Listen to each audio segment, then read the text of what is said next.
नमस्कार दोस्तों।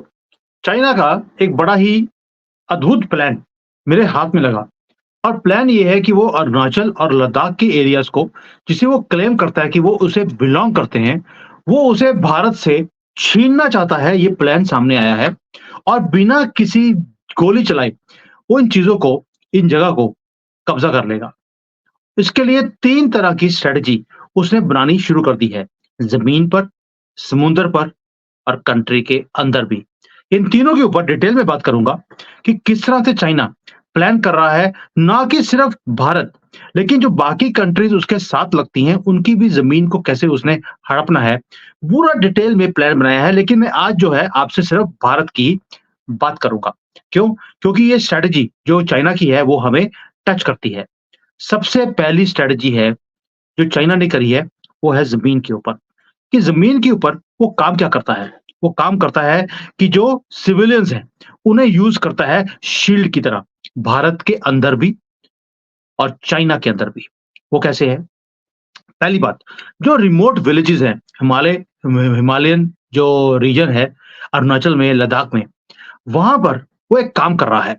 वहाँ पर अपने विलेजेस को डेवलप करना शुरू कर दिया और दूसरी तरफ समुंदर है, समुद्र के अंदर भी उसने अपने फिशिंग बोट्स को किस तरह से यूज़ कर रहा है, वो बताऊँगा आपको मैं। और उसके साथ अपनी जो पावर है, मिलिट्री पावर, उसको वो कैसे इंक्रीज़ करता जा रहा है। सबसे पहले आते हैं बॉर्डर विलेजेस पर। बॉर्डर जो विलेजेस हैं, उसका एक नाम दिया इन्होंने, उसको चाइनीज़ में बोलते हैं शाओखांग स्ट्रैटेजी। अब ये शाओखांग स्ट्रैटेजी क्या होती है? आप सोच के देखिए, आप एक दिन उठते हैं, अगर आप विलेज जो बॉर्डर के ऊपर विलेजेस हैं, वहाँ पर अगर रह रहे हों, वहाँ पर आप बॉर्डर के पास जाते हैं और देखते हैं कि दूसरी तरफ नया एक पूरा विलेज, एक स्मॉल टाउन एक खड़ा हो गया रातों-रात और वो भी आपके बॉर्डर के पास। क्या आपको अजीब नहीं लगेगा? ये फ़िक्शन स्टोरी नहीं है, यही कुछ हो रहा है भारत के बॉर्डर के पास। मैं ये नहीं कह रहा कि चाइना उन बॉर्डर्स जो विलेजेस हैं, उन्हें भारत के अंदर वो डेवलप कर रहा है। नहीं, वो जो एरियाज़ उसने हमारे से हड़पे थे 1962 में, ये उन जगहों के अंदर जिसको हम डिस्प्यूटेड टेरिटरी बोलते हैं, उसके अंदर विलेजेस उसने क्रिएट करने शुरू कर दिए।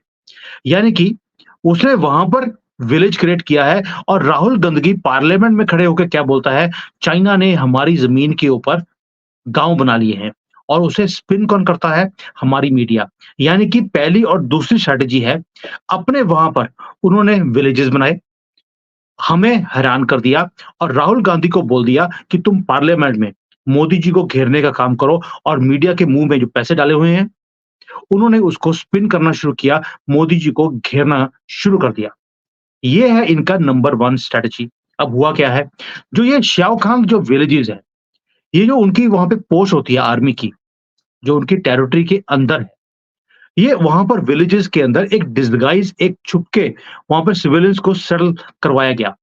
आपको मालूम है कि 600 से ज़्यादा ऐसे विलेजेस हैं, जो बॉर्डर के ऊपर जो डो चाइना ने डेवलप कर लिए, अपनी मिलिट्री बेसेस के पास और वहाँ पर छुपकर आर्मी के लोग रहते हैं। सामने उन्होंने खड़ा कर दिया सिविलियंस को और पिछले 5 सालों में ये बढ़ता जा रहा है। कहाँ किया है? भारत के बॉर्डर के ऊपर और तिब्बत के अंदर, ये सारी की सारी चीज़ें करी हैं।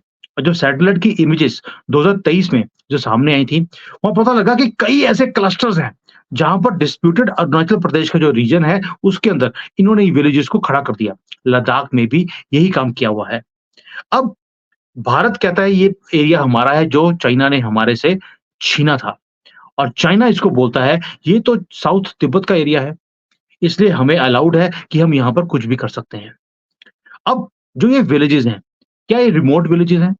दोस्तों ऐसा भी नहीं है, पूरा रोड्स बनाया हुआ है, पूरा इंफ्रास्ट्रक्चर बनाया हुआ है और यहाँ पर इवन की मिलिट्री इंस्टॉलेशंस भी इन विलेजेस के अंदर है।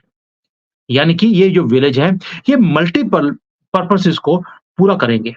एक वहाँ पर सेटल्ड पॉपुलेशन दिखाई जाएगी कि भई आप तो भारत बोलता है कि ये डिस्प्यूटेड एरिया है, लेकिन यहाँ पर तो लोग पहले से रह रहे हैं, तो डिस्प्यूटेड कैसे हो सकता है? यानी कि जो चाइना का क्लेम है इन एरियाज़ के ऊपर कि ये तो चाइनीज़ है, विलेज के अंदर भी लोग चाइनीज़ रह रहे हैं और ये रह भी बहुत देर से रहे हैं, तो ये जगह तो हमें ही बिलॉन्ग करती है। दूसरा, वो जो जगह है, वो एक फॉरवर्ड बेस होती है, ट्रूप्स की डिप्लॉयमेंट के लिए, उसमें भी वो काम आता है और तीसरा, ये जो लॉजिस्टिक सपोर्ट होती है, कभी भी बॉर्डर में कॉन्फ्लिक्ट हो, उसमें ये काम आता है। क्या भारत की गवर्नमेंट सो रही है? तो इसका आंसर है नहीं, ये कांग्रेस की गवर्नमेंट नहीं है कि चाइना ने कोई काम किया, हम सोए रहेंगे कि हम चाइना के खिलाफ कोई काम नहीं कर सकते। ये मोदी गवर्नमेंट है। मोदी जी ने अगर याद होगा, मोदी जी ने पहले काम किया जो बॉर्डर एरियाज़ है उनको first village of the country का नाम दिया। वहाँ पर लोगों को आर्मी की ट्रेनिंग दी जा रही है, उन्हें आर्मी में भर्ती किया जा रहा है। यानी कि जो चाइना काम कर रहा है, भारत ने वो काम ऑलरेडी करना शुरू कर दिया। दूसरा, चाइना के जो वहाँ पर सिविलियंस हैं, वो ना तो फार्मर्स हैं, ना शॉपकीपर्स हैं, वो सारे मिलिट्री सिविलियंस हैं एक तरह से, जिन्होंने मिलिट्री की ट्रेनिंग ली हुई है। वहाँ पर कोई भी ज़्यादा सेटल करना नहीं चाहता था, लेकिन कुछ देर में हमने देखा कि वहाँ पर सेटलमेंट्स होनी शुरू हो गई हैं। यानी कि ये एक तरह से हिडन मिलिट्री फोर्स ही है, जो वहाँ पर बिठाई गई है। भारत को इसके ऊपर संज्ञान लेना चाहिए और राहुल गांधी और मीडिया जो ये सारा कुछ चाइना की बड़ाई करते रहते हैं, वो क्यों करते हैं वो भी मैंने समझा दिया। यानी कि उन्हें भी चाइना एक टूल किट की तरह यूज़ करता है भारत के खिलाफ। दूसरा काम किया, एक मिलिट्री खड़ी कर दी, मैरीटाइम यानी कि समुद्र के अंदर भी। वहाँ पर एक पूरा फ्लोटिंग फ्रंटियर चाइना ने खड़ा कर दिया है। अब स्ट्रैटेजी क्या है? मैरीटाइम स्ट्रैटेजी चाइना की, वो क्या है? अभी आपने कभी सोचा है कि इतनी फिशिंग बोट्स चाइना की आपको हमेशा सुनाई देगी, कभी फिलीपींस में, कभी भारत के पास, कभी पाकिस्तान के पास। ये फिशिंग बोट्स जो डिस्प्यूटेड वाटर्स हैं या इंटरनेशनल वाटर्स होते हैं, उसके अंदर दिखाई कैसे दे जाती हैं? दोस्तों, ये फिशिंग बोट्स नहीं हैं, ये भी चाइना की जो मिलिट्री है, मैरीटाइम मिलिट्री जिसको हम नेवी बोलते हैं, उसी का पार्ट है। और ये जो स्ट्रैटेजी है, ये कोई आज की नहीं है, बहुत पुरानी है। अगर आप याद होगा 2023 में चाइना और फिलीपींस के वेसल्स वो दोबारा से वहाँ पर दोनों आमने-सामने आ गए थे। अभी 2024 में भी फिलीपींस के, वियतनाम के जो फिशिंग बोट्स हैं, वो आमने-सामने खड़ी हो गई थी।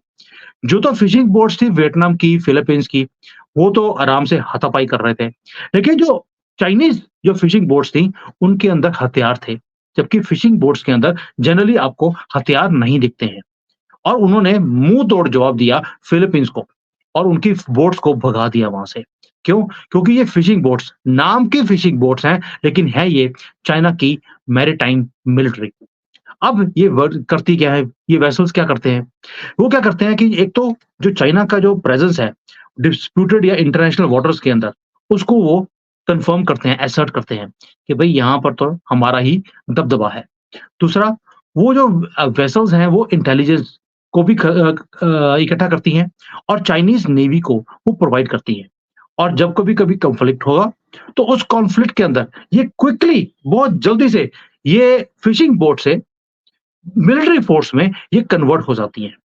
इसलिए चाइना ने जैसे इंडियन बॉर्डर्स के ऊपर एक काम किया है, लोगों को सेटल करवा दिया, वैसे ही हज़ारों की तादाद में उन्होंने फिशिंग बोट्स पूरे इस एरिया के समुद्रों में उतार दी हैं। और बोलते ये हैं, ये तो फिशिंग वाले बोलते हैं, हम तो कुछ कर नहीं सकते।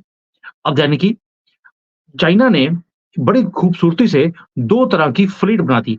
एक तो बोलते हैं प्रोफेशनल फ्लीट, जो ये बोट्स हैं उसकी डिस्गाइज़ में वो फिशिंग करते हैं।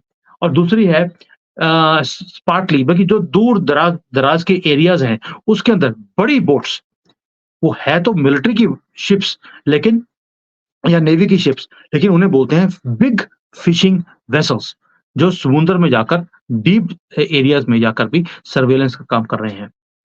अब दोस्तों, ये जो स्ट्रैटेजी है, ज़मीन पर, समुद्र में और हमारे देश के अंदर, जो वो हमारे बिके हुए मीडिया और पॉलिटिशियंस को यूज़ कर कर एक अपनी स्ट्रॉन्ग प्रेजेंस को वो इंक्रीज़ करते जा रहे हैं। और ऐसा नहीं है कि इससे कोई फ़र्क नहीं पड़ता। भारत में आपको मालूम है कई लोगों ने मोदी जी को अब गालियाँ निकालनी शुरू कर दी हैं। इसलिए मैंने आज पूरा डिटेल्स में जो जैसे ही मेरे पास ये आर्टिकल आया, ये पूरा सॉरी इन्फॉर्मेशन आई, मैंने आपके साथ शेयर करनी शुरू कर दी। अब हो क्या रहा है, एक स्ट्रैटेजी और चाइना ने अपनानी शुरू कर दी, वो है ग्लोबल इन्फ्लुएंस। चाइना ने अभी-अभी हमास के या पैलेस्टीन के जो जितने भी लीडर्स थे, पैलेस्टीन के और हमास के, उनको अपने कंट्री में बुलाया और उनको बोल दिया कि भई आपको लड़ने की ज़रूरत नहीं है आपस में, आप सारे इकट्ठे हो जाओ, इज़राइल की वाट तो हम सारे मिलकर लगा ही देंगे। वहाँ पर भी उन्होंने जो वहाँ के टेररिस्ट ऑर्गनाइज़ेशंस हैं, उनको इकट्ठा कर दिया, पैलेस्टीन के। भारत के अंदर भी वो यही काम करता जा रहा है। बांग्लादेश में आपको मालूम है, पूरा चाइनीज़ हैंड आपको दिखता है, वहाँ की गवर्नमेंट को गिराने में। अभी उनका निशाना है भारत और भारत के अंदर निशाना लगाने के लिए चाइना ने 2 चीज़ों की एक पॉलिसी बनाई। पहला उसने क्या किया कि जो भारत के आस-पास जितने भी कंट्रीज़ हैं, उनको बीआरआई के अंडर जो बेल्ट एंड रोड इनिशिएटिव था, वहाँ पर इंफ्रास्ट्रक्चर के नाम पर उन्होंने नेपाल, बांग्लादेश, पाकिस्तान, श्रीलंका, म्यांमार, इवन कि भूटान, इन सारी कंट्रीज़ को उन्होंने पैसा दिया और उन्हें अपने अंगूठे के नीचे दबा दिया। अब वो वहाँ से निकलना भी चाहें, तो निकल नहीं सकते। उन्हें बीन बजानी पड़ेगी चाइना की और चाइना क्या कहता है? चाइना कहता है कि अगर तुमने अपनी कंट्री की सॉवरेनिटी को बचाना है, तो तुम्हें भारत के खिलाफ आर्टिकल भी लिखने पड़ेंगे, बोलना भी पड़ेगा, गालियाँ भी निकालनी पड़ेंगी और अगर युद्ध हुआ, तो चाइना का साथ भी देना पड़ेगा। यानी कि भारत का अगर कभी भी युद्ध होता है इस एरिया में, वो 2 फ्रंट वॉर नहीं है, अब तो वो 10 फ्रंट वॉर बन गया है। भारत के अंदर भी, भारत के आस-पास भी, चाइना भी और इवन कि जो हमारा समुद्र है और बॉर्डर एरियाज़ हैं, वहाँ पर भी। दूसरा पॉलिटिकल लॉबिंग जो चाइना ने करनी शुरू करी, जैसे मैंने आपको पहले बोला है कि सिर्फ़ भारत के अंदर जो हमारे पॉलिटिशियंस हैं, ऑपोज़िशन के, उन्हीं को खरीदा नहीं है।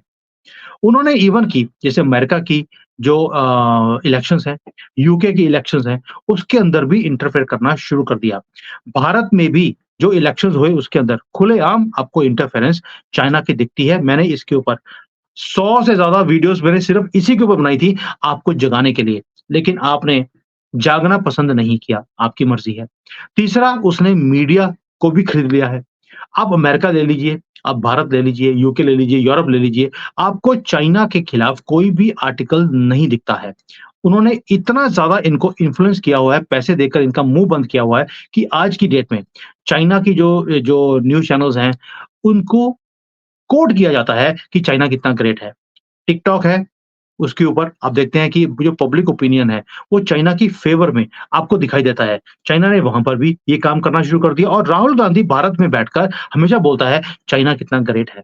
सोच कर देखिए, भारत का एक इतना बड़ा युवराज, जिसकी फैमिली ने इस कंट्री के ऊपर राज किया हो, वो चाइना के गुणगान करता हुआ दिखाई देता है। ऐसे कैसे हो सकता है? यानी कि वहाँ पर भी चाइनीज़ प्रोपेगेंडा को इसने इन्फ्लुएंस करना शुरू कर दिया। और दोस्तों एक और चीज़ करी है कि जितने भी यूनिवर्सिटीज़ हैं, कॉलेजेस हैं, उसके अंदर जो एंटी कंट्री एलिमेंट्स होते हैं, वहाँ पर चाइना फंडिंग करता है और वहाँ पर वीडियोज़ को दिखाया जाता है। फॉर एग्ज़ाम्पल जब हमारे यहाँ पर इलेक्शंस थे, इलेक्शंस भारत में, तब ध्रुव राठी जैसे कुत्ते की, मैं कुत्ता वर्ड यूज़ कर रहा हूँ उसके लिए, उसकी वीडियोज़ को दिखाया गया सरेआम सारे कॉलेजेस में और स्कूल्स में। उससे हुआ क्या? उससे एक पर्सपेक्टिव बनाया गया कि मोदी इस कंट्री के लिए ठीक नहीं है और वो सारा का सारा जो था, एक 3 करोड़ लोग, उन्होंने मोदी के खिलाफ जाकर वोटिंग कर दी। इसके लिए बहुत पैसा चाहिए होता है, यानी कि चाइना ने पैसा भी फेंकना शुरू कर दिया इन सारी चीज़ों को करने के लिए। इसीलिए चाइना का जो दबदबा है, वो दुनिया में बनता जा रहा है और भारत को जो अच्छी तरह से उन्होंने देश के अंदर और देश के बाहर जिस तरह से उन्होंने घेरा हुआ है, ये बहुत ही चिंता का एक विषय है। जो ये रिमोट विलेजेस, ये जो सी पोर्ट्स जो ये बनाता जा रहा है, ये वेसल्स जो ये फैलाता जा रहा है अपने पूरे समुद्र में, जो अपना ये मीडिया के ऊपर, सोशल मीडिया प्लेटफ़ॉर्म्स के ऊपर कंट्रोल है, हमारे मीडिया के ऊपर कंट्रोल है और ये जो विज़िबल और इनविज़िबल एक एक्सपेंशन जो चाइना करता जा रहा है हमारे देश के अंदर। आपको क्या लगता है कि जब कभी भी एक कॉन्फ्लिक्ट होगा चाइना के साथ, क्या हम उसका डायरेक्टली मुकाबला कर पाएँगे? क्या हम उस चीज़ों के लिए रेडी हैं? मेरा आंसर है कि मिलिटरीली हम रेडी हैं। विलेजेस में जो भारत सरकार ने अभी काम करना शुरू किया है, हमने भी वो काम करना शुरू कर दिया, जो चाइना कर रहा है। यानी कि कहीं न कहीं हमारी तैयारी है, लेकिन और बहुत कुछ है दोस्तों, जो चाइना कर रहा है भारत के अंदर, लेकिन हम चाइना के अंदर कभी भी सोच भी नहीं सकते कि चाइनीज़ मीडिया को खरीद लें, चाइना के पॉलिटिशियंस को खरीद लें। वहाँ पर पप्पू जैसे लोग अपने ही कंट्री के लिए यानी कि चाइना के खिलाफ ही कुछ बोल दें, ऐसा पॉसिबल ही नहीं है। हम चाइना के एक भी मीडिया के आदमी को खरीद नहीं पाए आज तक, जबकि चाइना ने हमारा कोई ऐसा मीडिया हाउस नहीं है जिसे खरीदा ना हो। इसलिए मैं बोल रहा हूँ बार-बार, आपका इसके बारे में क्या थॉट है? क्या मोदी जी भारत को चाइना के खिलाफ सेफ रख रहे हैं? क्या चाइना की जो एक्सपेंशन की स्ट्रैटेजी है, उसको भारत समझता है? क्या हम उनका मुँह तोड़ जवाब दे सकते हैं, जब ऐन मौका आएगा? आपका इसके ऊपर राय क्या है? Because this is very important कि हम आज की डेट में अपने देश में बैठकर अपने देश के बारे में क्या सोचते हैं? क्या हमें अपने देश की स्ट्रेंथ के बारे में मालूम है? क्या हमें अपनी वीकनेसेस के बारे में मालूम है? कई चैनल्स हैं जो मुझे पहले बुलाते थे अपने चैनल पे, मैंने जाना बंद कर दिया कइयों के ऊपर। वो बोलते थे आप ना मोदी के खिलाफ कुछ मत बोला करो, आप बस बड़ाइयाँ करते जाओ। मैंने बोला मैडम और सर, आपने यही काम इलेक्शंस के टाइम पर भी किया और हम इलेक्शंस एक तरह से हार गए।